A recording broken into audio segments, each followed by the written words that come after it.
中。韓国ドラマ、ドラマは音楽、ドラマ今ねインスタ映えする韓国グルメ。文化の面ではこんなにも盛り上がっているのに、2000年代初頭の第1次、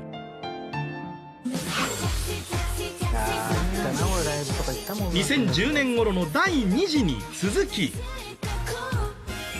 韓国のかき氷パッピンスやカラフルに輝く電球ソーダ、チーズがとろける熱々のチーズタッカルビなど、今日本はインスタ映えする韓国グルメやコスメを中心とした第3次韓国ブーム真っ只中。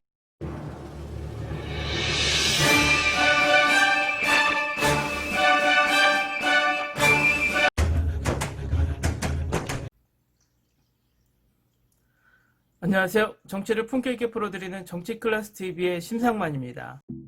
오늘은 미국 야후의 전 세계 32곳의 숨막히는 가을 풍경 모습을 소개하고 있는데, 한국이 어떤 가을 모습을 소개하고 있는지 살펴보고, 일본 뉴스에서 지금의 한류 붐을 심도 있게 다루는 칼럼이 올라왔는데, 이 기사에 열폭하는 댓글 반응을 살펴보겠습니다.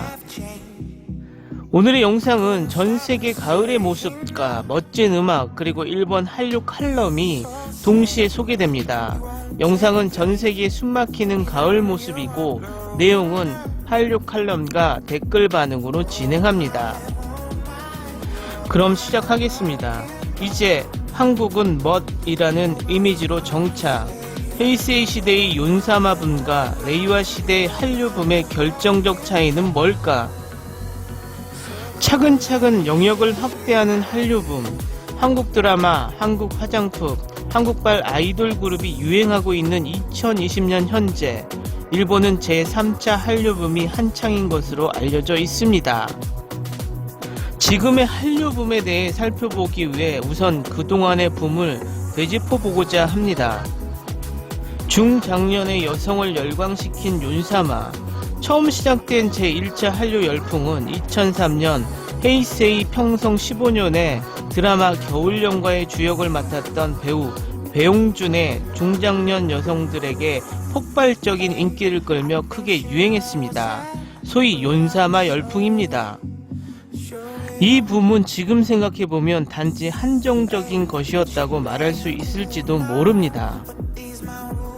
장르는 주로 드라마, 영화였으며, 또한 열광한 것은 중장년층 여성이 중심이었고, 당시 초등학생이었던 필자 세대의 입장에서 보면 한국 드라마는 윗세대가 빠져드는 것이라는 이미지가 일반적이었습니다. 이어 찾아온 2차 한류 열풍은 2010년 무렵. 이때 관심을 끈 것은 소녀시대나 카라, 동방신기 등 K-팝 아이돌이었습니다. 미디어 노출도 현격히 증가하고, 연말의 정기 이벤트인 NHK 홍백 가합전 당시 필자는 고등학생이었습니다. 유행하고 있다는 인식이 있긴 했으나 주위 친구들이 모두 듣고 있다고 할 정도의 유행은 아직 없었고, 단지 한국을 좋아하는 아이들이 특별히 빠져있다라는 인상에 머물러 있었습니다. 즉 1, 2차 붐은 중장년층이라는 특정 세대의 열광이나 한정된 팬, 미디어 측의 분위기가 선행한 것이었고, 유행에 가장 민감하다고 여겨지는 젊은 여성들에게까지 두루 도달할 정도는 아니었다는 게 필자의 느낌입니다. 그리고 3차 붐이 한창인 2020년 현재입니다. 제1, 2차 붐과의 공통점은 우선 세븐틴이나 이치와 같은 K-팝 그룹이나 트와이스나 아이즈원 같은 한일 아이돌 그룹이 인기를 끌고 있다는 것. 최근에는 니쥬의 화제도 매일 볼 수 있습니다. 또 드라마 사랑의 불시착은 OTT 서비스 넷플릭스로 장기간 선두 시청 순위를 유지하면서 일본은 물론 전 세계에서 데이트한 것도 기억에 새롭습니다. 이외에도 이태원 클라스, 사이코지만 괜찮아 등 다양한 작품들이 주목을 받고 있습니다. 이렇게 한류의 붐의 계보를 돌아보면 얼핏 약 10년 주기로 한국 연예인들이 일본에서도 인기를 얻고 있는 것으로 이해될지도 모릅니다. 그러나 제3차 한류 붐의 가장 큰 특징은 연예계의 엔터테인먼트뿐만 아니라 미식이나 화장품, 패션 등의 문화까지도 일본에서 유행하고 있다는 것입니다. 예를 들어 특별히 한국을 좋아하는 사람이 아니었던 필자나 주변 친구들도 한국 드라마에 대한 이야기를 자주 접하게 되었을 뿐만 아니라 한국 패션, 한국 화장품 같은 단어들을 SNS를 통해 자주 접하게 되었습니다. 이러한 성공적 확산의 배경에는 한국 문화가 1차, 2차 붐을 거치면서 일본에서의 기반을 착실히 다져온 노력도 있었을 것입니다. 하지만 성공이 또 다른 이유가 있는 것 같습니다. 왜 이렇게도 한국 문화가 일본에 침투되었는지는 역시 SNS를 중심으로 한 인터넷의 성장, 일반화가 가장 큰 요인이라고 필자는 생각합니다. 보면 알 수 있듯이 한국 문화는 화장품, 맛집, 인테리어 등 어느 장르를 막론하고 사진 효과를 내는 상품이 많은 것이 특징입니다. 귀여운 것을 좋아하는 젊은 여성들의 눈에 들기 때문에 SNS 투고 수도 증가하는 것이 자연스러운 흐름입니다. 실제로 인스타그램에 해시태그 검색을 해보면 한국 패션은 375만 개 게시물이 있고 한국 화장품은 210만 개의 게시물이 있습니다. 더욱이 미디어에서도 도쿄에 있는 한국스러운 카페 모음이나 한국적인 인테리어라는 기사가 다수 다루어지고 있습니다. 이미 한국스럽다는 멋있다라는 개념이 각인되었다는 것이 20대 초반의 필자가 느끼는 현상입니다. 앞서 말씀드린 대로 제2차 붐까지는 한국을 좋아하기 위해 한류붐이라는 측면이 있었습니다. 하지만 지금은 굳이 한국을 좋아하는 여성이 아니더라도 SNS에서 한국 화장품의 브랜드 뭐뭐가 좋다고 해서 산다라는 감각이 당연해지고 있습니다. 사실 필자나 주변의 친구들도 반드시 한두 개 정도는 한국 화장품을 가지고 있습니다. 필자가 초등학생 시절에 가졌던 한국 드라마 좋아해 중년 여성이라는 인상도 사라지고 이제는 10대 학생부터 20대, 30대 직장 여성들, 40대 이상의 주부층 등 폭넓은 세대에서 주목받는 콘텐츠로 변모했습니다. 이런 현상은 SNS와 함께 계속 확대되고 있는 넷플릭스와 같은 동영상 서비스의 영향이 큽니다. 한국 아이들 굿즈와 한국 화장품 가게, 한식당 등이 즐비한 한인타운으로 언제 방문해도 북적대는 느낌입니다. 신옥구보는 한국이라는 이미지는 예나 지금이나 변함이 없지만 최근에는 한국 문화의 인기 확대에 따라 다른 거리에도 확산되고 있습니다. 도쿄의 어느 거리에도 가도 한 곳 정도는 한식당이 있고 특히 젊은이들이 많이 모이는 시부야나 하라주쿠 같은 곳에서 한국 화장품을 취급하는 가게도 많아졌습니다. 대형 쇼핑시설의 입점은 물론 하라주쿠 다케시타 거리를 걷다 보면 한 개 브랜드가 단독으로 점포를 가지는 도로변 가게를 얼마든지 찾을 수 있습니다. 지금까지 특정인에게만 인기 있던 한국 문화는 장르나 세대를 초월하여 그 영역을 착실하게 확장해서 이제는 유행하고 있다기보다는 하나의 정석, 정착이 되고 있습니다. 아직 인기가 시들기색이 없는 한국 문화.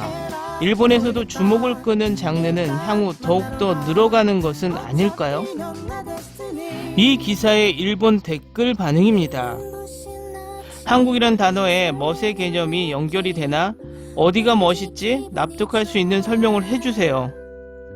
정착이 안 됐으니까 자꾸 붐이 이러니 저러니 하는 거 아니야? 뭐 미용에 관해서는 발전하지 않았나? 왜냐면 그들은 자기 외모에 대한 컴플렉스가 굉장하잖아.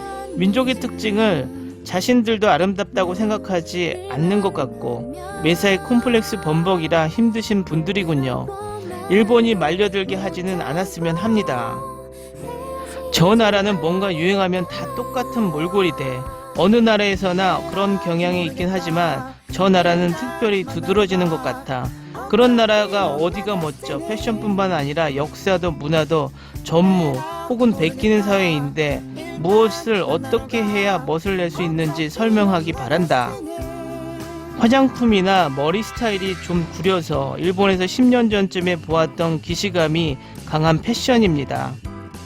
이전엔 패션과 헤어스타일 생김새는 한 시대 전의 일본이구나 라고 생각했다. 그런데도 한국은 멋쟁이라고 하면 성형 멋쟁이일까? 이해할 수 없음. 저는 20대가 아니라서 그런 것들이 멋인지는 모르겠지만 딸이 그런 말을 꺼내면 간곡히 설득하겠지요. 좋든 나쁘든 폼잡기에 매달리는 사람들이니까요. 빌보드는 돈으로 살 수 있군요. 몇 년 전까지만 해도 몰랐습니다. 기사에서 설명하고 있잖아. 똑바로 읽어. K-팝, 영화, 한류 드라마 확실히 좋은 물건을 만들고 있고 아카데미상을 수상하거나 방탄소년단이나 블랙핑크 등 빌보드에서 1위를 차지하거나 전 세계에서 무브먼트가 일어나고 있는 것도 사실이고 일본인은 인정해야 한다. 여러 가지 트집을 잡고 싶은 사람들이 있는 것도 사실. 상대평가라는 단어 공부 좀 했으면. 피부의 질감이 번쩍여 이질감 느낌. 인간의 피부가 아니다. 너무 많이 발랐어. 위화감밖에 없어. 성형하고 안면 편착값을 높이지 않으면 취직할 수 없다고 이전에 들은 적이 있는데 그런 건가요? 한국 공항에 도착하면 냄새도 지독해서 오치장 같은 건 신경도 안 쓰인다. 언론이 오랜 기간 한국을 잘 나가고 있다고 세뇌한 덕분이죠. 지금의 멋이나 아름다움이란 꾸며낸 인공적인 거라고 생각합니다. 다들 인형들이 되고 싶어 하는 것 같아. 좋은 건 좋은 거죠. 이건 전 세계의 공통사항. 보란듯이 일본 사람들이 디스해도 부메랑만 꽂힐 뿐 일본에서는 그런 사람을 불쌍한 사람이라고 부릅니다. 제3차? 예전에는 제4차라고 다른 기사에서 봤는데 대략 간지 한 주기로 몇 번이나 붐이 일어났다는데 그때마다 사라진다는 거죠. 적어도 일본에서는 정착하지 않은 것으로 하면 되나요? 정보 조작으로 무리하게 한국분 만들지 마라. 오직 이미지 조작만. 확실히 한국에서 상수를 배우고는 있지만 이런 나라와의 관계에서 좋은 이미지 따윈 품기 어려워. 한국에서 이런 말이 있습니다. 강한 부정은 강한 긍정이라고. 일본에서 한류가 정착되는 것이 두려운 일본인들이 강한 부정을 하는 댓글 반응을 보니 한류 문화의 정착이 확실한가 봅니다. 오늘은 여기까지 하겠습니다. 오늘도 강화된 사회적 거리두기 꼭 실천합시다. 여러분의 구독과 좋아요는 저에게 큰 힘이 됩니다. 항상 시청해 주셔서 고맙습니다.